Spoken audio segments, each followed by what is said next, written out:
Halo para pecinta timnas Indonesia, selamat atas kemenangan Indonesia atas Vietnam dengan skor 1-0.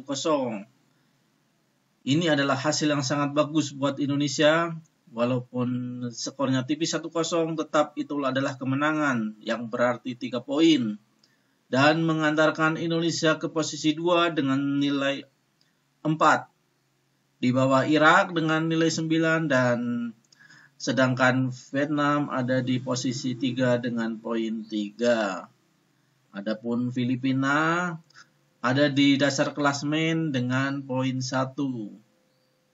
Ya, tadi malam selain Indonesia berhasil mengalahkan Vietnam dengan skor 1-0, Irak juga mengalahkan Filipina dengan skor identik 1-0. Nah, mari kita ulik tentang strategi Sintayong tadi malam.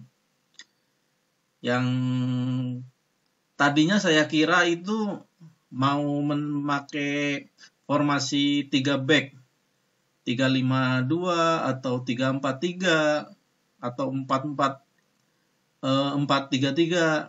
Ternyata nggak sesuai dengan prediksi. Coach STY menurunkan formasi 4-4-2 dengan ujung tombak Hoki Caraka dan Rafael Struijk.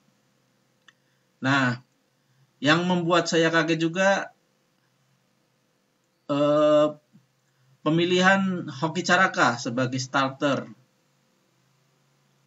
mendampingi Rafael Struijk. Selain itu juga Adi Satrio sebagai kiper utama, yang awalnya saya kira itu Nadeo, ternyata setelah ditelusuri Nadeo itu mengalami sedikit cedera ya. Jadi Coach Sintayong memilih Adi Satrio. Nah, di posisi back ada 4 back sejajar. Ini yang heran saya. Nathan Joaon itu ditempatin di center back, berduet dengan Jay Izzes. Sedangkan Justin ada di wingback kiri dan Rizky Ridho ada di wingback kanan. Tetapi pada implementasinya Nathan ternyata dia wingback kiri. Justin sama Jay ada di center back gitu. Nah, Nathan juga sering naik ke atas untuk membantu serangan walaupun masih rada kaku nih Nathan. Mungkin belum adaptasi dengan lapangan atau cuaca di Indonesia kali ya. Nah, sebenarnya ini Nathan itu ada di wingback kiri. Nah, ini suka naik ke atas nih, membantu serangan. Tapi masih rada kaku mungkin ya Nathan ya, nggak apa-apa. Yang penting kita menang. Kalau kita menang, apapun strateginya tetap kita apresiasi ya. Nah, di gelandang bertahan ada Ivan Jenner. Ini sering membantu pertahanan, juga sering membantu penyerangan ya, umpan-umpannya oke. Cuman tadi malam kurang begitu kelihatan. Marcelino belum begitu kelihatan di babak pertama. Dribble-dribblenya juga kurang berani menusuk gitu. Belum berani pegang banyak bola, walaupun pegang banyak bola dia langsung kena kerebut lawan nih. Lawannya itu agresif sekali. Nah, Yusuf Sayuri juga belum begitu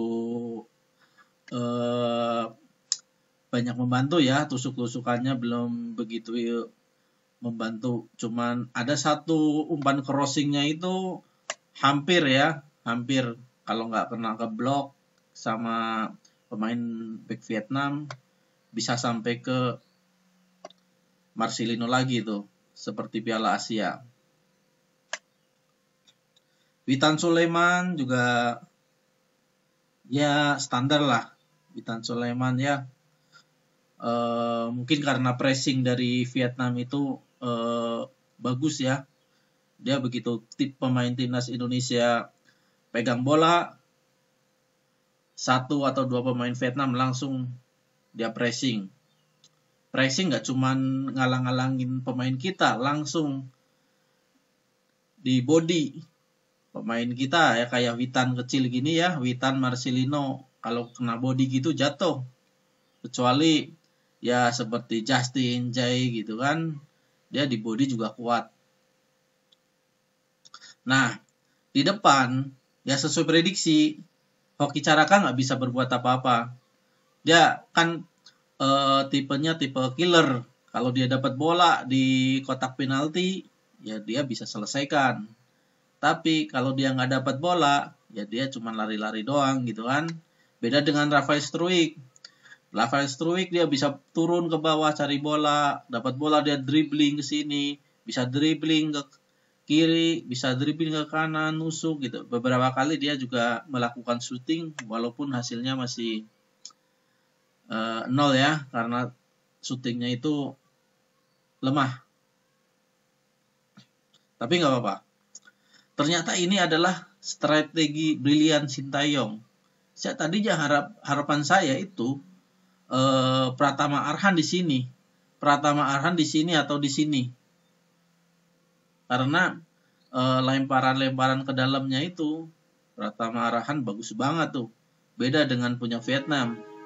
Vietnam kemarin juga udah mencoba lemparan jauh ke dalam, tapi hasilnya kan nggak membahayakan gawang kita. Lemparannya juga nggak kenceng seperti punya Pratama Arhan ya. Ternyata itu adalah strategi dari Coach Sintayong. Nah, di babak kedua,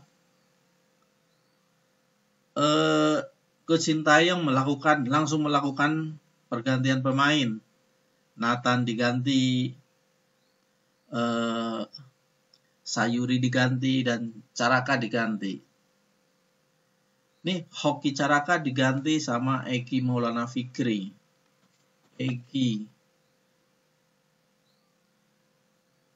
Nah, Eki ini dia juga tipe striker, menurut saya malah gelandang ya, gelandang serang di belakang striker. Tapi bagusnya dia pergerakannya. Egi ini sebenarnya turun. Nah, jadi kita ada di satu. Nah, Egi di sini. Nah, Witan naik. Sayuri diganti sama Arhan. Oh enggak. Sayuri itu diganti siapa ya? Oh, Jordi Amat ya. Sandy Walsh. Sayuri diganti sama Arhan. Nah, Nathan diganti sama Sandy Walsh. Nah, di posisi ini kita bisa prediksi itu sebetulnya 4-3-3.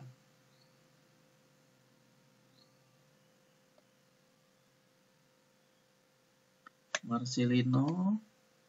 Nah, Arhan sebenarnya dia diposisikan mengganti Sayuri agak ke depan. Dia membantu serangan. Nah,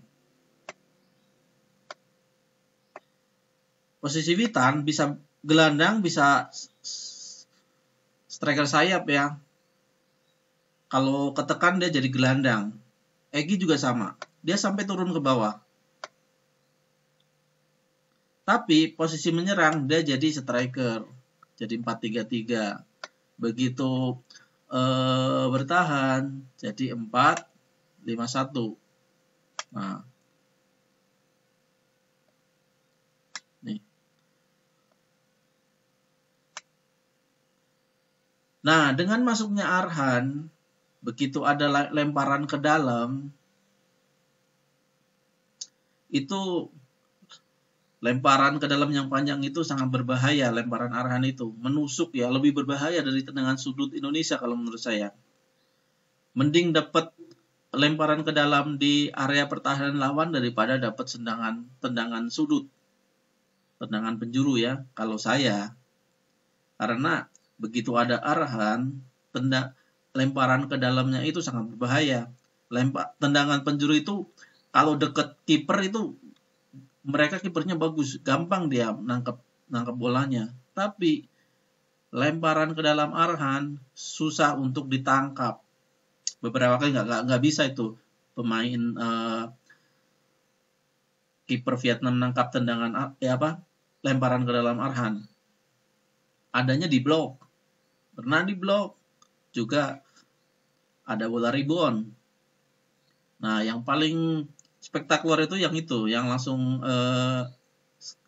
stream itu langsung gol Egy Maulana.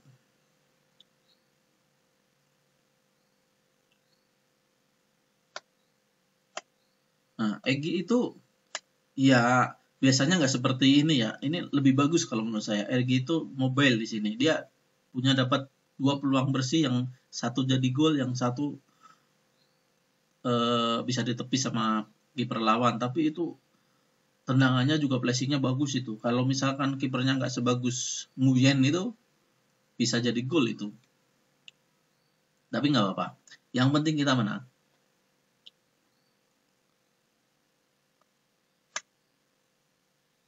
Nah, setelah itu Sintayong nggak kehabisan taktik juga. Begitu kita ditekan, Sintayong nggak mau kita ditekan terus. Dia masukin juga tuh, yang udah capek-capek tuh dia ganti. Nah, Rizky Ridho diganti sama Kambuaya. Nah, Rizky Ridho diganti Kambuaya, otomatis kita naik nih. Sandy Walsh jadi center back. Bukan. Yang center back itu Jay Itzes ya. Ini benar nih. Jay Itzes, dia center back. Justin sama Sandy Walsh. Nah, di sini gelandangnya ada 2. Ivar Jenner sama Ricky Kambuaya. Marcelino. Nah, jadi 4-3-3 nih. Kalau posisi menyerang kita jadi 4-3-3.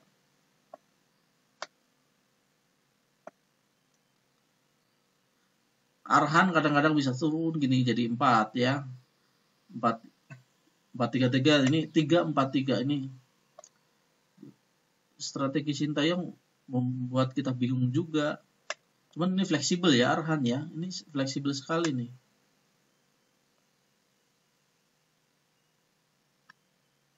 Nah, 3-4-3. Akhir babak itu setelah pergantian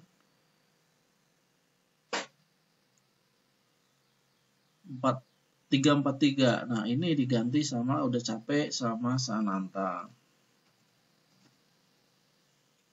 Dengan formasi ini ya kita sebenarnya unggul di tengah. Kita numpuk pemain di tengah. Kita percaya sama 3 pemain back sejajar ini nih. Bagus banget nih mainnya.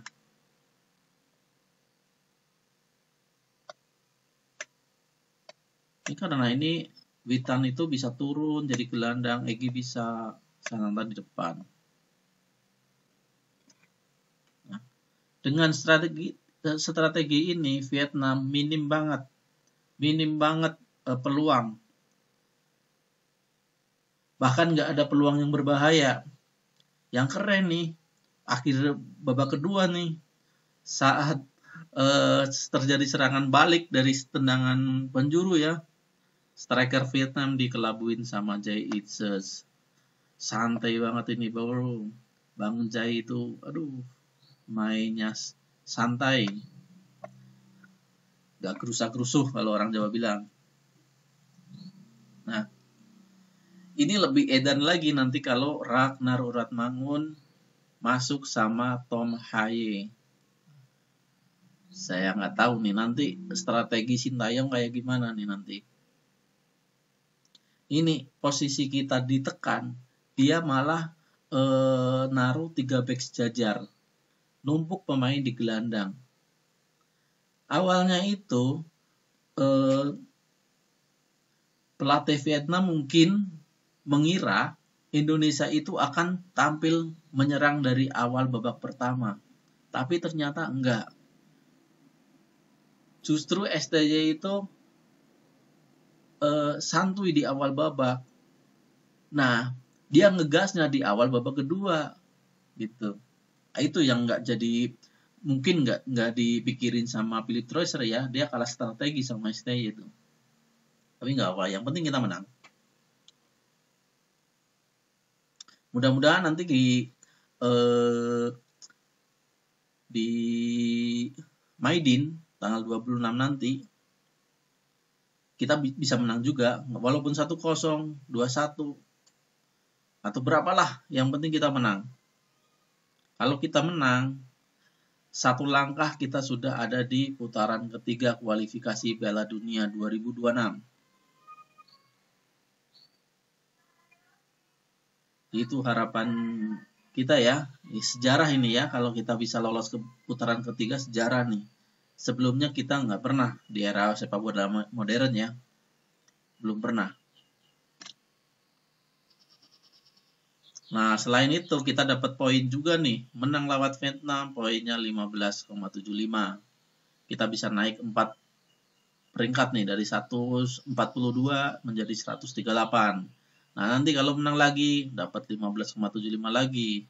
Bisa naik lagi tuh ke posisi 135. Tapi dengan catatan, tim-tim di atas kita hasilnya jelek ya di matchday Maret ini ya. Tapi nggak apa-apa. Yang penting kita bisa menambah poin, kita bisa menang, bisa lolos ke babak ketiga kualifikasi Piala Dunia. Itu tujuan kita. Oke, terima kasih semuanya. Terima kasih Timnas Indonesia, terima kasih Sintayong, terima kasih seluruh supporter Timnas Indonesia yang sudah mendukung langsung ke Stadion GBK. Walaupun stadionnya ya, aduh, sayang sekali, tadinya rumputnya bagus, menjadi rumputnya, aduh, saya nggak bisa berkata apa-apa itu. Siapa yang harus disalahkan, saya juga nggak tahu. Tapi nggak apa-apa, yang penting kita menang. Besok kita tanggal 26 ke Maidin Stadium untuk mengalahkan Vietnam kembali.